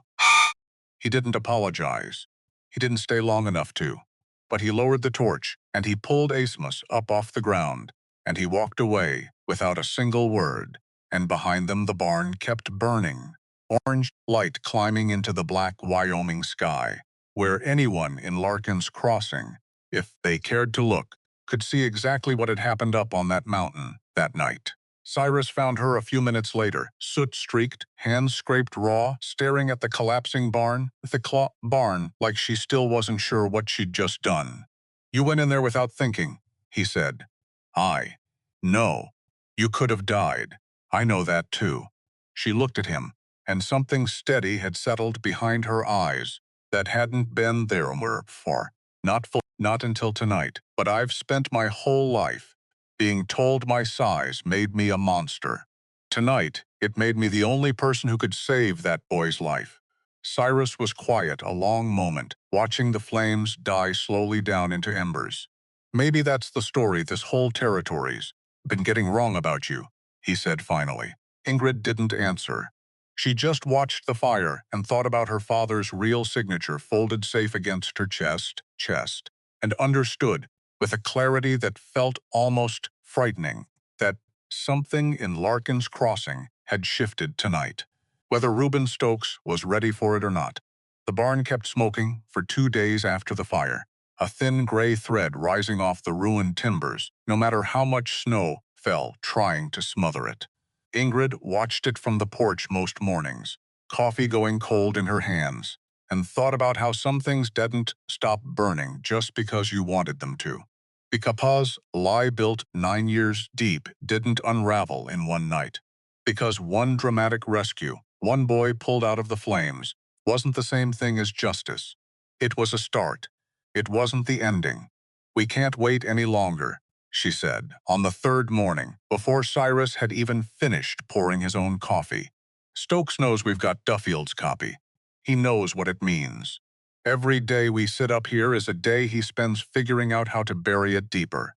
Cyrus didn't argue, which, by now, she'd learned to read as agreement. Town meetings this Sunday, he said instead. Every claim, every land dispute, every piece of business in Larkin's Crossing gets aired in front of the whole town on Sundays. Always has. He set his cup down. If we're going to do this, we do it there, in front of everybody. Where Stokes can't quietly make it disappear, the way he made your father's claim disappear. And if he tries to stop us before Sunday even comes, then we make sure we're not easy to stop. They spent the next 4 preparing the way soldiers prepare, which was to say without much sleep and without much room left over for anything but the plan. Ezra Duffield rode up twice more, each time a little braver than the last, bringing with him small pieces of corroborating memory, the name of the old land agent who'd trained him, the date the real transfer should have been filed, a half-remembered detail about ink that hadn't quite matched between the real deed and Stokes's forged one. It's not enough alone, he warned, laying it all out across the cabin table like pieces of a puzzle, missing half its edges. My word, a faded copy, an old man's memory of a signature. Stokes will call it exactly what it looks like. An old fool with a grudge helping a woman he feels sorry for. Then we need more than your word, Cyrus said. There isn't more. Not that I've got. Except there was. Because on the 4th night, a shape came up the mountain trail that neither of them expected, moving slow, favoring one leg, and Cyrus had his rifle raised before Ingrid recognized the silhouette of muscle well enough to lower it herself. It's Amos. Amos Pruitt climbed the last stretch of trail with his hands raised, palms out, the same gesture Ezra Duffield had used, the universal shape of a man, trying to prove he hadn't come to do more harm. I ain't here for my brother, he said, voice still rough from smoke that hadn't fully cleared his lungs. Cole doesn't know I'm here. Nobody does. Why'd you come? Ingrid asked. Amos looked at her, and something in his face had changed entirely from the boy who'd carried a torch up this mountain 2 weeks before. Because you didn't have to save me, he said. I came here to burn you out, and you walked into a fire to pull me out of it instead. His jaw worked. I've been sitting with that for 2 weeks, and I can't make it sit right in my chest anymore. What are you offering? Cyrus asked. Careful, I was in the room. Amos's voice dropped, like even up here, miles from town, he was afraid of being overheard. 3 years back, Mayor Stokes and my brother, talking about the mountain water rights, about how whoever held that Holstead claim could control every spring feeding the whole valley below it. I didn't understand what it meant back then. I understood it plain enough once I saw that barn catching fire over land. Cole kept saying we needed cleared. Ingrid felt the last piece slide into place. He didn't just steal the land, she said slowly. He's been protecting the water underneath it. That's why he's fought this hard. That's why he sent men. That's why he's still sending them. That's what I heard, Amos said. I'll say it out loud Sunday, if it helps you. I owe you that much and probably more. One more thing, Amos said, and something in his voice had gone careful, like he wasn't sure how what he was about to say would land. That ledger you two found at the old land office. The one that went missing from the trading post. Ingrid went very still. How do you know about that? Because Cole's the one who took it. The words landed heavy in the cold cabin air. Cole didn't break in himself. Amos went on quickly. He paid a man for it. Fellow named Emmett Cray, works trail tracking out of Cheyenne. When he's not doing worse. Cole hired him after that first ambush failed, the one where you two held the ridge. Told him to trail you both quiet, see where you went, report back anything useful. And Cray followed us to the land office. Followed you to the land office. Watched you find whatever you found. Followed you again to that trading post. And while you two were sleeping, he let himself in and took it clean. Amos's jaw tightened. Handed it straight to Mayor Stokes the next morning. Cole told me himself, bragging on it, like it was something to be proud of. Where's this ledger now? Cyrus asked. Voice gone low and dangerous. Burned. Stokes burned it the same day he got it. Told Cole a piece of paper that dangerous doesn't get to exist twice. Amos shook his head slowly. I didn't know any of it till after. Didn't know Cole was working errands for the mayor. On top of his own grudge against you both. Money and meanness, all tangled up together, and none of us little enough involved to see how deep it ran, till it was already done. Ingrid felt something settle inside her that she hadn't realized had still been loose. An answer finally popped up to the question that had followed her every night since that trading palms post. Who, how, why? Someone had known exactly where to find them in the dark. Thank you for telling us, she said quietly. That's been sitting on me for weeks. Wasn't easy telling it. Amos looked down at his boots. Cole's still my brother. Doesn't make what he did right, but it doesn't make him nothing either. I keep hoping there's still a version of him worth saving. Somewhere under all that anger. Maybe there is, Cyrus said. That's not on you to fix, though. Only on him. Is Cray still out there? Ingrid asked. Working for Cole. For Stokes. Don't know, Amos admitted. Last I heard he collected his pay and rode east, out past the territory line. Wasn't interested in sticking around once the job was done. Men like that rarely are. So there's no ledger left to point to, Cyrus said slowly, thinking it through out loud. No trail leading back through Cray to Stokes, either.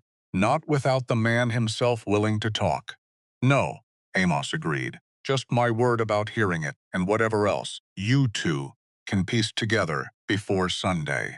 Ingrid looked down at the small stack of things they'd gathered so far. Duffield faded and thin as it was. Faded Den's account, and now Moss's account, and soon, if he kept his nerve, his testimony about the water rights motive too. None of it alone was a mountain. But stacked together, piece by careful piece, it was starting to look like something that might actually hold weight. It's enough to start with, she said again. The same words she'd given Duffield weeks before, and found she believed them a little more. Each time she said them out loud, Cyrus studied the fire a long moment. We build the case with what we've got, he said finally. Cray's gone. The ledger's ash. But a man burning evidence doesn't erase what it said. It just means we have to be louder about the truth than he was quiet about the lie. Cyrus looked at the boy for a long moment. You understand what that costs you, he said. Standing up in that meeting against the mayor. Against your own brother. Amos's chin came up, and for one unguarded second he looked less like Cole Pruitt's little brother, and more like a man deciding, right there in the cold, what kind of man he intended to become. "I understand," he said. "I'm doing it anyway." Sunday came the way. Sundays in Wyoming territory always came in late winter, gray and reluctant, the sun barely bothering to clear the ridgeline before the clouds swallowed it back up. Ingrid stood at the edge of the tree line, above Larkin's Crossing, and looked down at the town that had tied her to a chair and thrown stones at her face, and felt her heart doing something complicated and fast against her ribs, because she was terrified. Except terrified wasn't going to stop her feet from moving, which was, she was, she was starting to understand the whole difference between the woman who'd sat frozen in that square 8 weeks ago and the woman standing here now with her father's stolen legacy folded against her chest and a rifle she knew how to use slung over her shoulder. "You don't have to come down there," Cyrus said, beside her, his voice low. "I can present this alone." "No, Ingrid, they tied me to that chair." Her voice came out steadier than she expected. "They're going to look me in the eye when the truth comes out. All of them. I've spent my whole life letting people decide who I was from a distance. Not today." Cyrus studied her a moment. Then he nodded. Once, and something in that single nod felt like the most respect anyone had ever shown her in this territory. "Then we go together." Bronzed with calloused palms, the town meeting was already gathering by the time they reached the square. 3 dozen townsfolk clustered near the church steps where Stokes liked to hold court, breath fogging in the cold, voices low, with the particular energy of a crowd that sensed something was about to happen even before it knew what. Reuben Stokes stood at the top of the steps in his good fur coat, and when he saw Cyrus and Ingrid crossing the square together, something flickered behind his eyes. Not fear. Not yet. Calculation. "Well," he said, loud enough to carry, pitched for the crowd rather than for them. "The mountain hermit and his giant come down to grace us.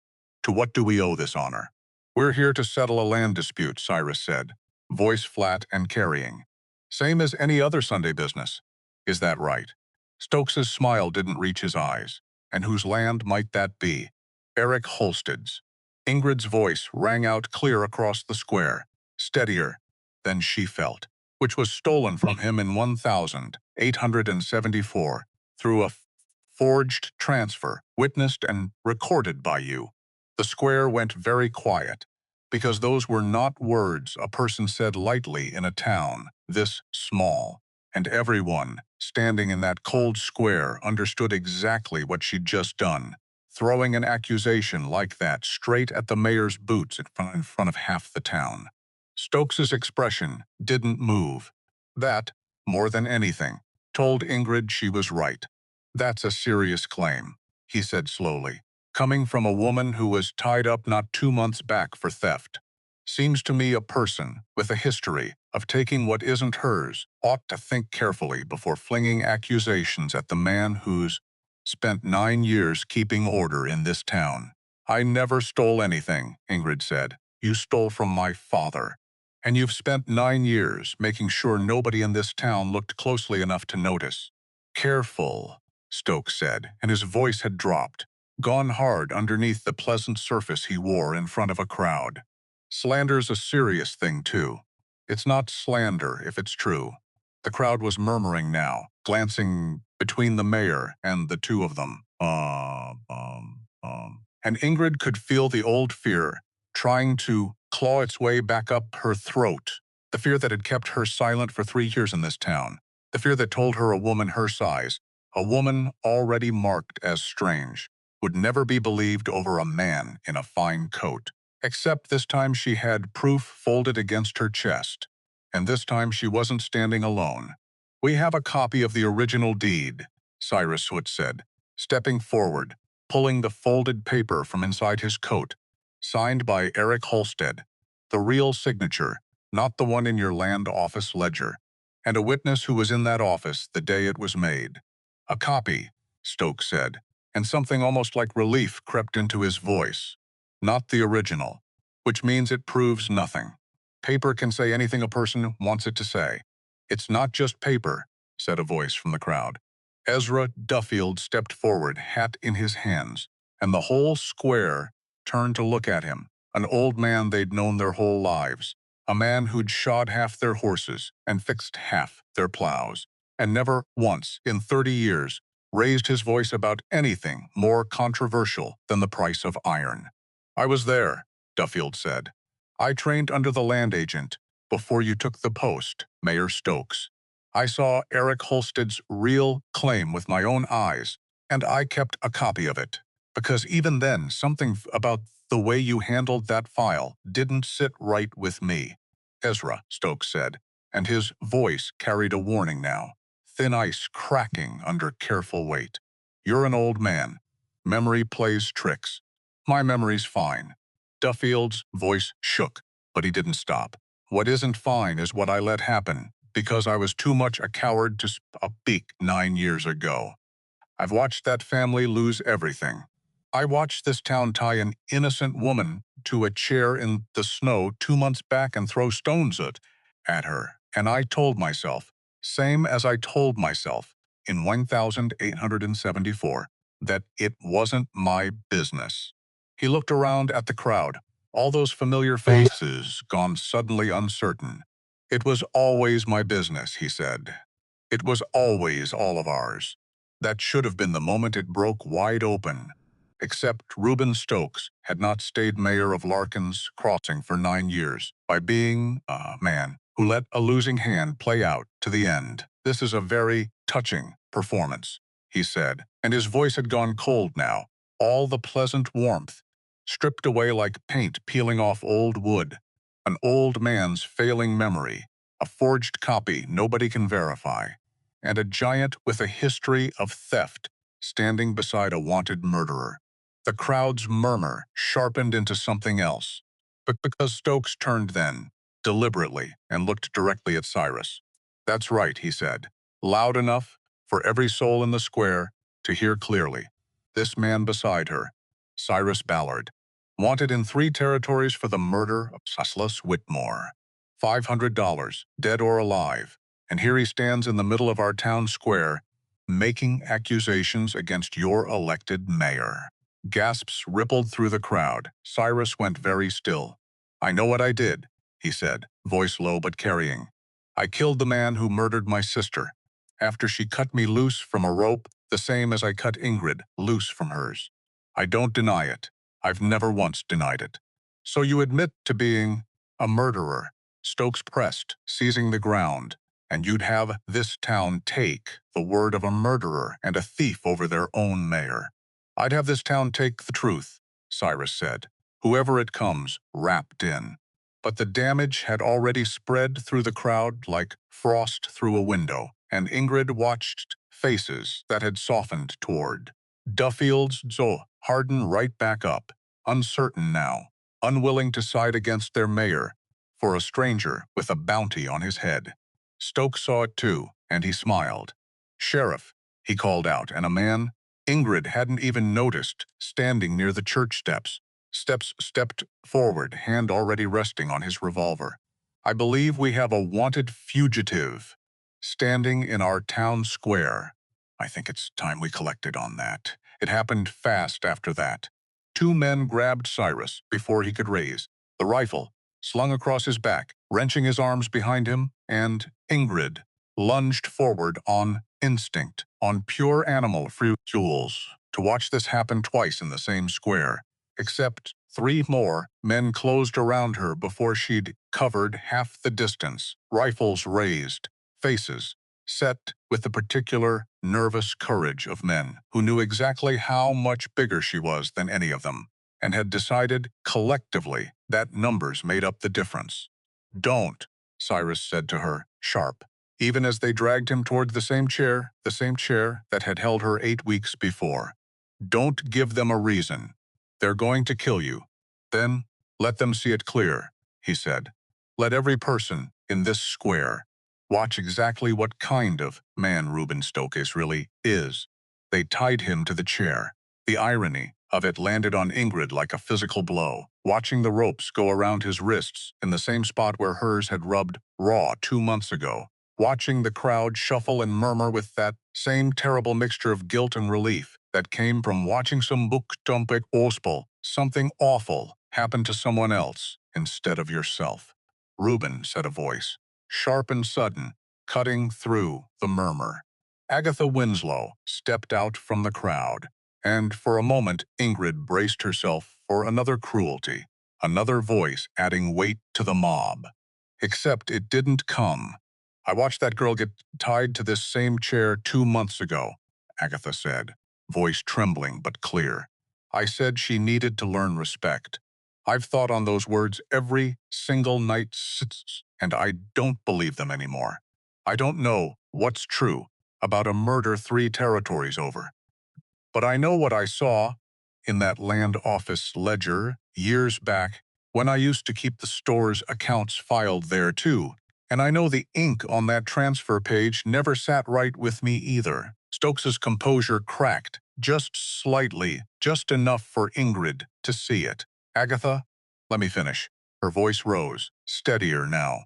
You told this whole town Eric Halstead signed his land away, willing. I never questioned it because questioning you never seemed worth the trouble. I'm questioning it now. The crowd's murmur shifted again, uncertain, and Ingrid felt something in her chest crack open with a fragile, dangerous hope. Then Amos Pruitt stepped forward. He was shaking. Ingrid could see it from across the square, the particular tremor of a young man about to do the hardest thing he'd ever done. Standing in front of the whole town with his brother, somewhere in that crowd watching him. I heard them talking, Amos said, voice cracking on the first words and steadying as he pushed through. 3 years back, Mayor Stokes and my brother Cole, talking about the water rights running under the Holstead land, about how whoever held that claim controlled every spring feeding this whole valley. He swallowed hard. That's why he wanted that woman gone. Not because she stole anything, because she was standing on land that made him rich, and she had a right to it he couldn't to afford anybody remembering. That's a lie. Stokes snapped, but his voice had gone thin, brittle. It's not a lie. Amos's chin came up, and for one long moment the whole square seemed to hold its breath around him. And I'll tell you something else. 2 weeks ago, I set a torch to that woman's barn on my brother's orders, following your money, and I got trapped inside it. She could have let me burn. Every reason this town ever gave her to hate me, she had it and more. His voice broke. She carried me out instead. The square had gone utterly silent now. 30-some townsfolk standing, frozen in the cold, staring at a boy who'd just torn open every lie, holding their town together. Stares, too, at the woman standing at the edge of it all, who'd apparently saved the life of the very boy sent to burn her out. She's not what you told us she was, Amos said, looking straight at Stokes now. And I don't think you ever believed she was, either. I think you just needed a monster in this story so nobody would look too close at the real one. Reuben Stokes stood on those church steps with his whole careful architecture of lies collapsing in real time in front of the entire town he'd governed for 9 years, and Ingrid watched something shift behind his eyes. Calculation again. Except, this time, cornered. This is absurd, he said, but his voice had lost the warmth, lost the performance, gone reedy and desperate in a way that told everyone watching exactly how true Amos's words had been. I built this town. I kept order here for 9 years, while the rest of this territory tore itself apart over land and water, and every petty grievance a man could dream up. And you'd throw all that away over the word of a drunk's little brother and a woman who was never anything but trouble the moment she walked into Larkin's Crossing. I was never trouble, Ingrid said, and her voice, when it came, was steady in a way that surprised even her. I was inconvenient. There's a difference. Trouble is a person who does harm. Inconvenient is a person who reminds you what you've done. Stokes's hand drifted, slow, toward the revolver at his hip. Cypress, still bound to the chair, saw it first. Don't, he said, low and urgent. Reuben, whatever happens next, This whole town is watching. You pull that gun, every person here remembers it for the rest of their lives, and not the way you want them to. For one long, suspended second, nobody moved. Then Stokes's hand fell away from the revolver, and something in his shoulders sagged, the fight going out of him all at once, replaced by something smaller and uglier. Desperation. "Cut him loose," Agatha Winslow said, stepping forward again, voice hard now. All the old sharpness turned finally in the right direction. "Cut him loose, and let's settle this the way this town's supposed to settle things. In front of everyone. With the truth." Nobody moved for a moment. Then Ezra Duffield crossed palms, pulled a knife from his belt, and cut the ropes with belts, and cut the ropes with 2 clean strokes. Cyrus had cut Ingrid's ropes 8 weeks before, and something about that symmetry landed hard in Ingrid's chest, a debt finally being repaid in the same currency it had been owed. Cyrus stood, rubbing his wrists, and looked out at the crowd. "I'm not asking anyone here to forgive me for Whitmore," he said. "What I did with my eyes open, and I'll answer for it wherever the law finally catches up to me. But that's a separate matter from what happened to Ingrid Halstead's family, and I won't let one truth bury another." Stokes, backed against the church steps now, looked around at a town that had, in the span of 10 minutes, stopped looking at him like their mayor and started looking at him like exactly what he was. "The land office in Cheyenne can verify the original filing," Cyrus said. "Duffield's copy, Agatha's account of the ledger, Amos's testimony about the water rights motive. That's enough to open a formal inquiry. And once that inquiry starts pulling threads, Reuben, we both know it doesn't stop at one forged signature." "You have no proof," Stokes said. But the words came out hollow now, a man arguing with a verdict already rendered. "I have a town full of witnesses," Cyrus said, "who just heard 3 separate people say the same true thing in 3 separate ways. That's more proof than most courts in this territory ever get." The town council met that same afternoon, an emergency session called in the church hall, with half of Larkin's Crossing crowded in to watch, breath fogging in the unheated room, and Ingrid sat in the front row, with her father's copied deed pressed flat onto her seat, Cyrus conned, beside her, close enough that their shoulders touched. The vote, when it finally came, was not unanimous. 3 men sided with Stokes, out of old loyalty. Or old debts nobody wanted spoken aloud. The rest did not. The Halstead claim, the council chairman read, voice carrying through the cold hall, is to carrying through the cold hall, recognized as originally filed in 1868, pending formal verification through the Territorial Land Office in Cheyenne. Reuben Stokes is relieved of his position as mayor, effective immediately pending investigation into the falsification of township land records. Somewhere behind her, Ingrid heard Agatha Winslow let out a long breath. Somewhere near the door, she heard Cole Pruitt, who'd slipped in sometime during Amos's testimony, and stood silent through the rest of it, say nothing at all, which, from a man like Cole, was its own kind of apology. And beside her, Cyrus reached over and took her hand, careful, like he wasn't entirely sure the gesture would be welcome. It was. Reuben Stokes left Larkin's Crossing 3 days later, before dawn, before the territory inquiry could formally begin, and nobody in town seemed particularly surprised or particularly inclined to chase him.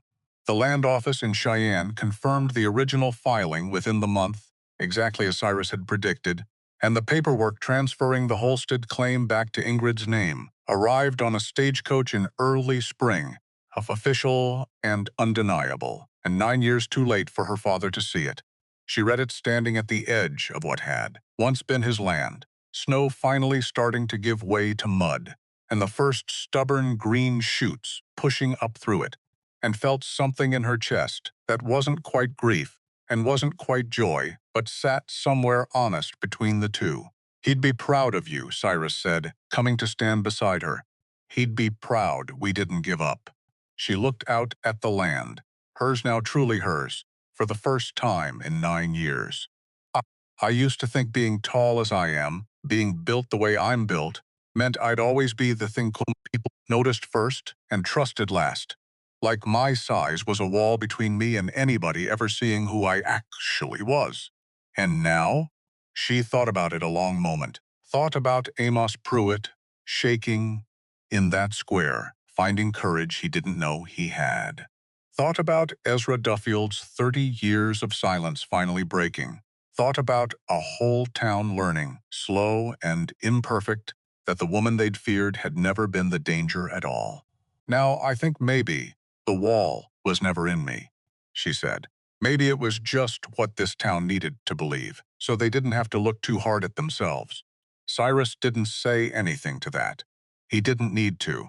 They stood there a while, longer, the mud giving way slow underfoot to the season's first true green, and Ingrid found herself thinking, not just of her own name restored to that land, but of every other name in this territory that might still be sitting buried under somebody else's convenient lie. You think Stokes did this to others? She asked. Before us. Besides us. Wouldn't surprise me. Cyrus's jaw tightened at the thought. Man like that doesn't usually stop at one theft if the first one goes unnoticed long enough. Maybe that's worth looking into. Once the dust settles here. Cyrus looked at her, something like respect moving across his face. You planning on making a habit of this? He asked. Chasing down other families' stolen land. I'm planning on not looking away from it if it crosses my path again. Ingrid met his eyes steady. I know what it cost me having somebody finally look close enough to see the truth. Seems like a poor use of what we've got now, learning that lesson, and then keeping it just for ourselves. Something in Cyrus's expression settled into quiet certainty. Then I suppose we've got more than one kind of building ahead of us, he said. Barns and fences, and whatever this turns into. I suppose we do. They rebuilt through that spring, the barn first, then the fences, then a second room added on to the cabin that neither of them spoke about directly, but both understood the meaning of. And by summer, Larkin's Crossing had a new town council and a new mayor, Ezra Duffield, of all people who'd said, when they asked him to stand for the position, that a man who'd spent 30 years staying quiet owed the town at least a few years of speaking up. Cole Pruitt never fully made peace with what he'd done, but he came up the mountain once, that summer, alone, and helped rebuild the section of fence his own torch had burned down, and left before either of them could thank him for it, which felt somehow exactly right. Amos stayed longer, kept coming back, actually, learning to ride the mountain trails the way Cyrus had once taught Ingrid, learning that courage wasn't a single moment in a town square, but something a person kept choosing, over and over, long after the crowd had gone home. As for Cyrus's own reckoning the bounty, the murder charge still technically hanging over him. In 3 territories, that story wasn't finished. The marshal came in early July, riding in, alone on a tired bay horse, dust-caked and unhurried in the particular way of a man who'd learned that chasing wanted men rarely benefited from chasing itself.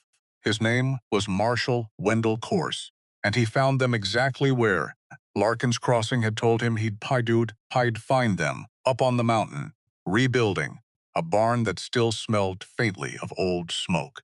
Cyrus Ballard, he said, reining in at the edge of the clearing, and there was nothing especially threatening in the way he said it, just a statement of fact, a man confirming an address rather than announcing an arrest. Cyrus set down the beam he'd been carrying, slow, deliberate, hands visible the whole time. That's me. Figured. Course dismounted. Joints popping audibly in the summer heat. Word travels. Even out here. Man causes a stir taking down a corrupt mayor. People talk about it clear to Cheyenne. Ingrid came out of the cabin at the sound of voices, and something in her chest tightened seeing the badge catching the afternoon light. You here to arrest him? She asked. No point pretending otherwise. I'm here to talk to him.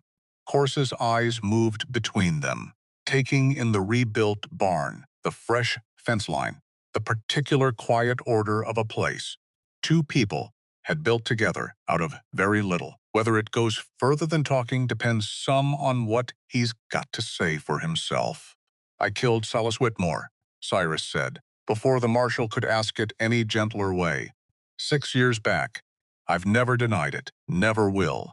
He murdered my sister after she cut me loose from a mob, same as I cut Ingrid loose from one. I tracked him down and I made him answer for it. If that's a hanging offense in this territory, I won't run from it. Corse studied him a long moment. That's a fuller confession than most men offer a stranger with a badge, he said. Most fellas wanted dead or alive, spend their energy running instead of talking. I'm done running things. I did with my eyes open, Cyrus said. Been running from plenty else long enough. Not adding that to the list.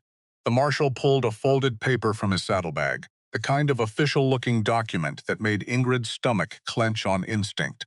Old habits from a winter that had taught her paper could ruin a life as fast as any bullet. Whitmore's got a file too, Corsi said, unfolding it slow. Longer than most. Turns out a man who led one mob against a scared kid over church silver had led a few others before that. In towns further west. Robbed two families blind under color of law, near as anybody could piece together after the fact. One of them a family who lost their homestead the same way yours did, Miss Holsted. If the account I heard secondhand is close to accurate. Ingrid felt the ground shift slightly under that revelation. He'd done this before, she said. To other people. Looks that way. Territories had an open inquiry on Whitmore's dealings for the better part of a decade, quiet as these things tend to run, and nobody's ever managed to close it clean. The man himself was already dead before anybody built a proper case. Corse looked at Cyrus with something that wasn't quite approval, but wasn't condemnation either. Doesn't erase what you did. Killing a man outside the laws, still killing a man outside the law, whatever he deserved. But it does complicate the picture some, for anybody reviewing your file with an honest eye. What does that mean for him? Ingrid asked, unable to keep the urgency out of her voice. Means I'm not hauling him off today. Corse folded the paper back up, tucked it away. Means I'm filing a full report back to the territorial office. Everything I've seen and heard up here, the Holsted matter included, since it speaks some to a pattern of men in positions of trust taking what wasn't theirs and calling it law. Means there'll be a formal hearing, eventually, proper judge, proper witnesses, and Mr. Ballard here will need to answer for Whitmore. In front of it, same as any man would. And until then, Cyrus said, until then, near as I can tell, you're not running from anything. And a man not running isn't a man. I've got urgent cause to drag off a mountain in the middle of summer. Corse allowed himself the barest suggestion of a smile. Territory's slow. Hearing might be a year off, might be longer. I'd suggest you stay exactly where a marshal can find you, should it come to that. I'm not going anywhere, Cyrus said, and something in the way he said it, steady, certain, without a trace of the old restlessness that used to live behind his eyes, told Ingrid he meant it in every sense the words could carry. Corse, remounted, looked between them once more, something almost wistful, crossing his weathered face. For what it's worth, he said, territory's got no shortage of men who did worse than you and never answered for a thing. Whatever the hearing decides, you already did something plenty of men wouldn't. Owned it plain, first thing, before anybody made you. He tipped his hat toward Ingrid. Ma'am, sorry for the interruption to your afternoon. He rode out the way he'd come, dust rising pale behind him in the summer heat, and Ingrid stood beside Cyrus, watching him go until the trail bent out of sight behind the tree line. A year, she said finally. Maybe longer. Maybe longer. Cyrus's voice had gone quiet, thoughtful. Man like that, official as he is, he didn't have to tell us any of what he told us about Whitmore, about the pattern of it. Choosing to look me in the eye and count that as worth something that wasn't required of him. Maybe he's tired of only ever hunting the men who told the truth about themselves. Cyrus almost smiled at that. The real kind, small and unguarded. Maybe he is. Word got around Larkin's Crossing fast, the way word always did in a town that size. And by the following Sunday half, the congregation found some reason or another to ask after the Ballard situation, during the after-service gossip on the church steps. Agatha Winslow, of all people, was the one who put a stop to the worst of the speculation. The man walked straight up to a federal marshal and told the truth about himself before anybody made him, she said, sharp enough to carry across the churchyard. Meanwhile, plenty of folks, here, stands in Monarch, spent 9 years letting a lie about a dead man's land sit quiet because asking questions felt like too much trouble. Maybe worry about your own accounting before you go worrying over his.